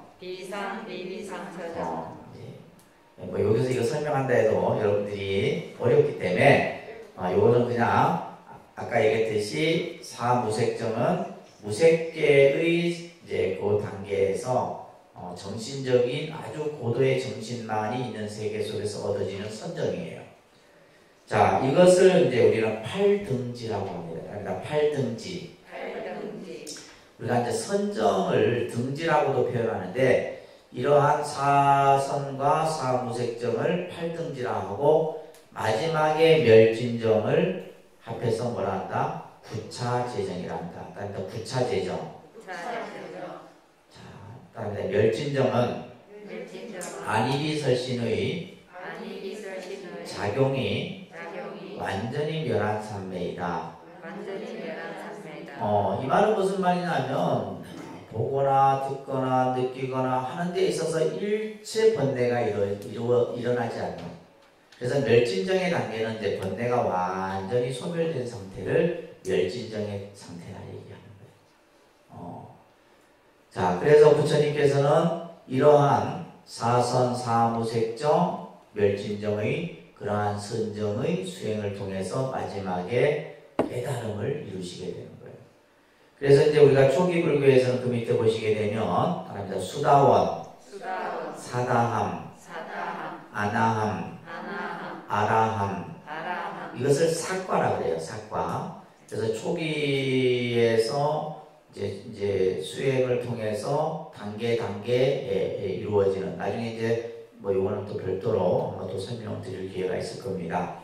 요런 마지막에 이제 아라함과에 이르게 되면 우리가 이 멸진정의 단계를 이루었다. 이렇게 이제 초기 선정에서 얘기를 합니다. 또 그리고 오정심관이라고 하는 이제 이 수행법이 있어요. 따라합니다. 오정신관. 오정신관. 이 오정신관의 수행법은 우리 마음 속에서 삿된 마음, 그죠? 삿된 마음을 멈추기 위한 수행법이에요. 그래서 이것은 이제 초기 경전에서도 설하고 있지만은 특히 이제 부파불교에서 설해지는 선정법이다. 그래서 오정신관 옆에 부파불교의 선정설 이렇게 써놓으세요. 오정신관 옆에 뭐라 써놓는다? 부파불교의 선정설이다. 그래서 우리 마음속에서 여러 가지 일어나는 나쁜 마음들을 하나하나 이제 이 선정을 통해서 없애가는데 첫 번째가 부정관법이에요. 따릅니다. 부정관. 이 부정관법은 실질적으로 특히 이제 자장 스님 같은 경우도 그랬고 여러 이제 스님들이 이 부정관법을 백골관법이라고 합니다. 백골관법. 그래서 특히 이제 우리가 예를 들면 이제 수행을 하다 보면 이성에 대한 이런 욕망이 일어난단 말이에요. 그럴 때 이제 이 부정관법을 하는 거예요. 그래서 다시 말해서 이 우리 몸뚱아리가 더럽다라고 이제 관하는 거예요. 실질적으로. 그래서 이제 선사들은 우리 이 중생의 몸뚱아리를 가죽 푸대기에 비유를 하기도 하고. 그래서 사실 그죠. 우리가 이 피부로 이렇게 싸져 있지만 우리 안에는 뭐예요? 온갖 더러운 것들을 우리가 다 담고 있는 거예요. 그래서 예를 들면 이제 내가 선정을 하는데 자꾸 이제 예를 들면 이성이 나타나. 막 근데 눈앞에 막 아름다운 막 그냥 여인이 왔다 갔다 하고. 그럴 때 하는 관법이 부정관법이에요. 부정관을 가하게 되면 번뇌가 싹 사라져버립니다. 이게 이제 부정관법입니다. 그래서 육체에 대한 탐욕을 없애는 거예요. 아시겠죠? 육체에 대한 탐욕을 없애는 수행법이에요. 자비가는 말 그대로 우리가 이제 요즘에 명상에서 자비 명상 이런 말 있죠? 자비 명상 이런 명상법들이 있다면 전부 이런 것들을 바탕으로 해서 만들어낸 거예요. 그래서 자비관법은 뭐냐면 내 마음 속에서 분노라든지 그죠? 이런 어떤 막 들끓는 이런 어떤 화 이런 것들을 이제 전부 가라앉히는 관법 수행이 바로 자비관이에요. 그래서 이런 이제 관법 수행이 요즘에 이제 자비 명상이다, 무슨 명상이다, 뭐 예를 들면 통찰 명상이다, 자비 명상, 무슨 명상 뭐 여러 가지로 만들어집니다. 그 다음에 세 번째는 인연관입니다. 그래서 이 인연관법은 뭐냐면 모든 것은 인연에 의해서 그죠? 만들어지고 없어진다라고 관하는 관법을 인연관법이라고 해요. 그 다음에 이제 네 번째가 계분별관이에요. 계분별관법은 뭐냐면 모든 것은 실체가 없는 것이다. 이 세상에 존재하는 모든 것은 실체가 없는 것이다. 그래서 이제 이 현상의 바른 모습을 관하는 관법이 계분별관법이에요. 그 다음에 이제 여러분들이 잘 아는 수식관법이에요. 이것을 다른 말로 호흡법이랍니다. 무슨 법? 호흡법이죠. 그래서 이제 이 수식관은 뭐냐면 호흡의 수를 세는 거예요. 그래서 처음 명상이나 선을 하는 사람들에게 이 수식관법을 얘기를 하는 겁니다. 그래서 내가 숨을 들여 마시고 내쉬고, 숨을 들여 마시는 것을 우리는 들숨 이렇게 한다고 하죠. 그죠? 그러니까 들숨, 날숨. 그래서 호흡을 들여 마셨다가 내쉬고. 그래서 이제 이 호흡과 관련해서 우리가 이제 흉식 호흡, 복식 호흡, 여러 가지 호흡에 대한 그런 설명들이 있는데, 결국 이 호흡을 통해서 내가 정신을 집중하는 거예요. 수를 세면서 내가 들여 마시고 내쉬고를 한 번, 들여 마시고 내쉬고 두 번, 세 번, 네 번. 근데 계속 세는 게 아니라 10번까지 딱 세는 거예요. 10번. 10번. 그리고 또 어떤 사람들은 10번에서 9, 8, 7, 6 이런 식으로. 그러다가 이제 어느 정도 이제 이 호흡이 이루어지게 되면 호흡은 자연스럽게 이루어져요. 자연스러운 호흡이 이루어지면서 이제 선정의 수행들이 점점 발전되게 되겠죠. 그죠? 자, 이런 오정 신관의 수행법들이 있다라는 거 여러분들이 잘 기억하셔야 됩니다. 아셨죠? 네. 그래서 초기 선정 수행은 무슨 선정? 부차제죠. 그 다음에 부파불교 선정은 무슨 선정? 오정신광의 선정. 그 다음에 실제 이제 우리가 또 4년초 수행이 또 있습니다. 4년초 수행이 별도로 또 같이 설명되어져요. 자, 이러한 이제 선정의 수행법들이 이제 중국으로 이러한 선이 전래가 되게 돼요.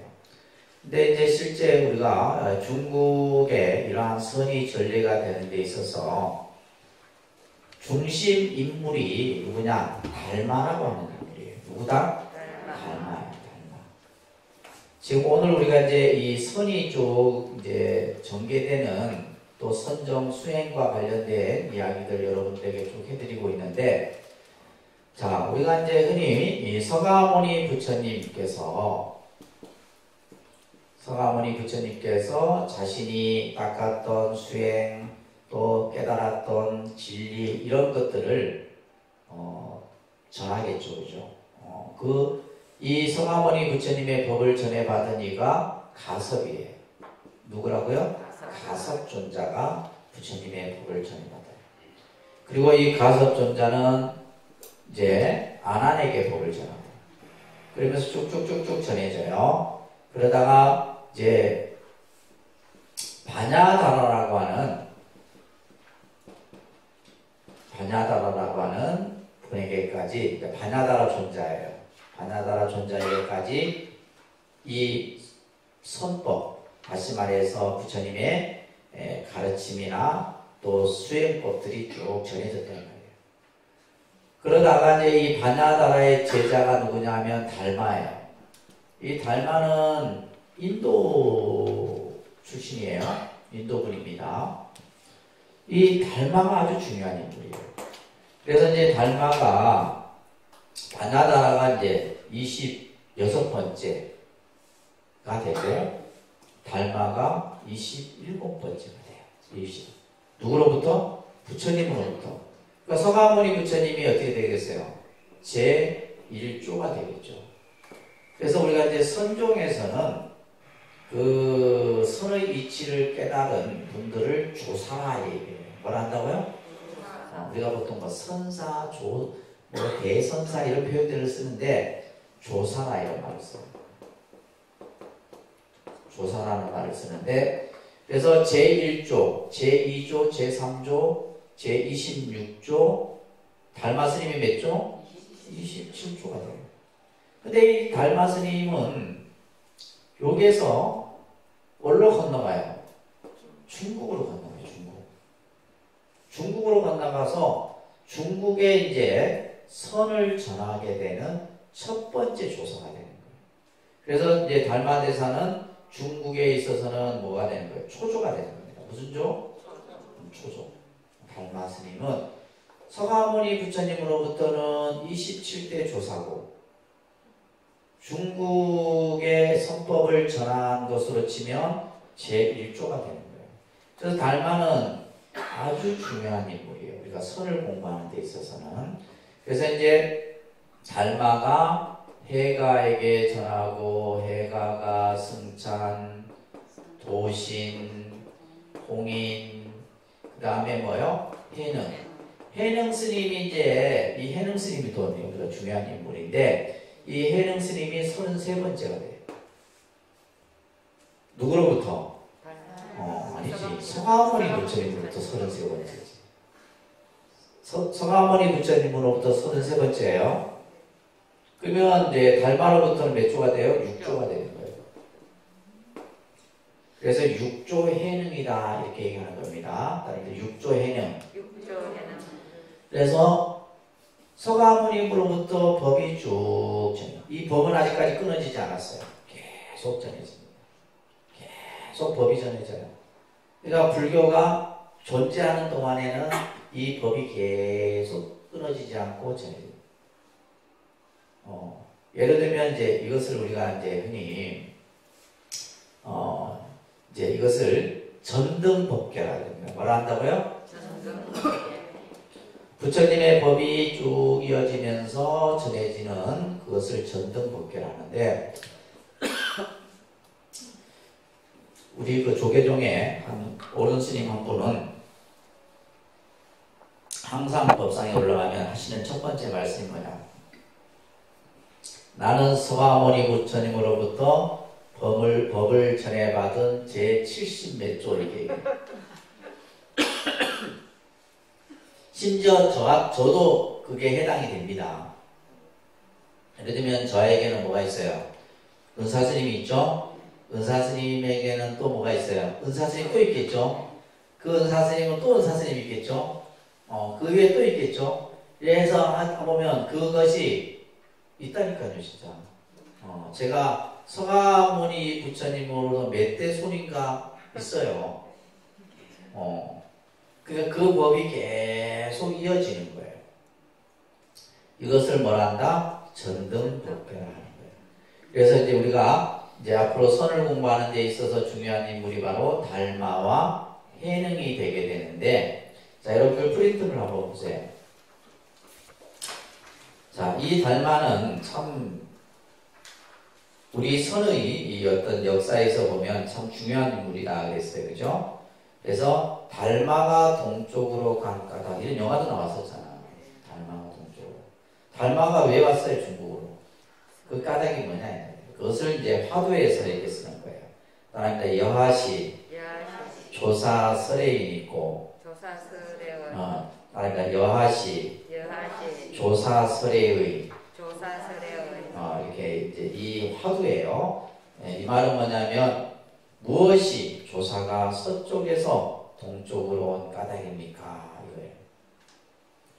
자, 이런 화두가 우리가 전해지고 있는데, 이 달마 스님은 생애를 잠깐 보시게 되면, 달마 스님은 두 가지 모습을 우리가 기억을 해야 됩니다. 여러분들이 집에 달마 스님 그림들 있죠? 지금 어떻게 생기셨어요? 이렇게 좀 그냥 수염이 덥수룩하고 이런. 근데 달마 스님의 출신은 왕자예요, 왕자. 달마 스님은 인도의 왕자입니다. 향지국의 셋째의 왕자예요. 그러니까 왕자면 어떻게 해요? 최소한의 인물은 그 정도는 아니겠죠, 그죠? 왕자인데. 근데 이것이 이제 설화가 하나 전해지는데, 달마대사가 이제 중국에 와서 이제 인도에서도 이제 선정 수행을 했겠죠. 그래서 우리가 보통 이제 이러한 수행을 많이 한 분들은 여러 가지 이제 그 신통들이 있는데, 우리가 간혹 보면 분신을 하는 분들이 계세요. 분신이라는 것은 뭐냐면 몸을 하나 더 만드는 거예요. 손오공이 그러죠? 여러분들 서유기 보면 손오공이 그러잖아. 그러니까 삼장법사에 의해서 손오공을 여러 100개, 1000개의 몸으로 분신을 시킨다 이 말이에요. 보셨구나. 그것을 분신이라 그래요. 그래서 달마대사가 어느 날 이제 길을 가는데 마을에 이제 들어가는 입구에 보니까 마을이 그냥 아주 그냥 전체가 다 아주 흉물스럽게 변해버린 거예요. 사람들도 없고. 근데 이제 마을 입구에 보니까 큰 이북이, 그러니까 쉽게 말해서 뱀, 그죠? 큰 구렁이가 이제 죽어서 썩어가고 있는 거예요. 썩어. 그래서 이제 사람들이 그걸 어떻게 치우지도 못하고 하니까 그 마을을 다 떠나버린 거예요.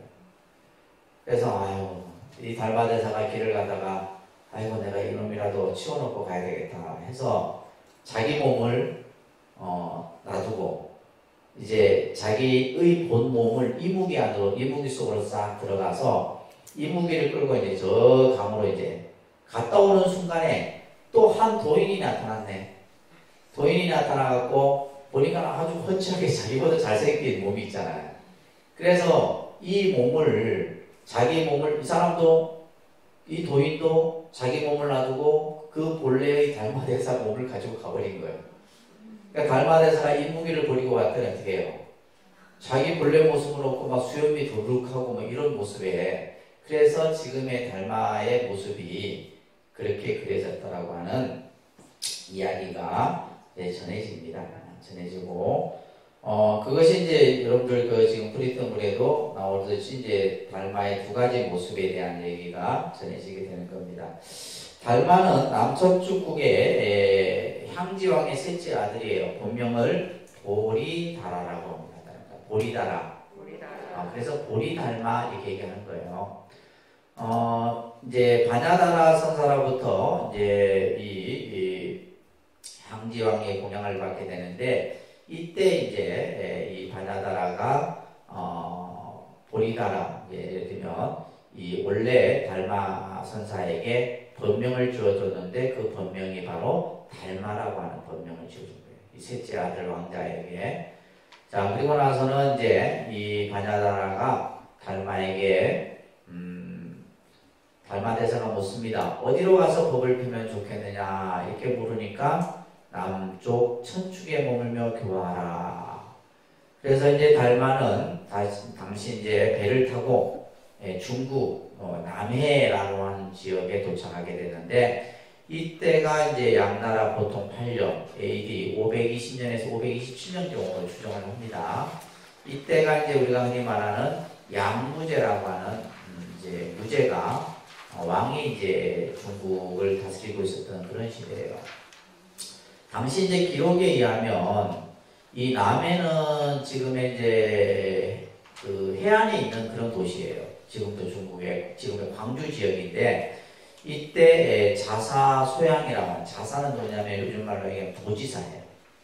그래서 이 소양이라는 사람이 외국에서 이렇게 온 승려의 모습을 보고 예를 올리죠. 예를 올리고 그 얘기를 이제 당시 양무제에게 보고를 합니다. 그래서 이 양무제가 그 외국 승려를 이제 궁으로 모셔오게 하죠. 이때가 이제 520년, 양나라 보통 520년 10월 1일이 돼요. 이때 이제 당시 금능이라고 하는 양나라 무제가 있는 궁에 도착하게 됩니다. 특히 이제 이 이야기는 사실 이것이 진짜로 이렇게 설해진 이야기냐 또 그냥 어떤 선종사에서 만들어진 이야기나 여러 가지가 있지만은 의미하는 바가 큽니다. 요 지금 대화가. 그래서 여러분들이 요 대화는 양나라 당시 무제 황제와 달마가 주고받았던 아주 중요한 그런 어떤 하나의 설법이에요. 자, 한번 보면 이 양무제는 임금이 되고 나서부터 당시 전국에 많은 절을 짓고 스님들을 교육시키고 스님들의 공양을 올리고 많은 공덕을 짓습니다. 그래서 이제 자신이 그렇게 이제 임금으로 있으면서 해왔던 행적에 대해서, 치적에 대해서 이제 외국 승려에게 좀 칭찬을 받고 싶었던 거예요. 사실은 내가 이렇게 임금이 되어서 불교를 이렇게 크게 일으켰다 이렇게 하고 싶어서 이제 달마에게 공덕이 얼마나 큽니까? 이렇게 물었어요. 공덕이 얼마나 됩니까? 제가 이렇게 한 일에 대해 공덕이 얼마나 됩니까? 물으니까 달마가 하는 말이 그와 같이 상을 갖고 불사를 하면 아무런 공덕이 없습니다. 이렇게 무공덕이라는 말이에요. 무공덕. 이것을 무공덕 법문이라고 해요. 공덕이 없다. 근데 이 달마도 대단한 사람이잖아요. 임금이 그런 얘기를 했는데 보통 사람 같으면 뭐예요? 뭐 대단하십니다. 이렇게 얘기를 했을 건데, 그죠?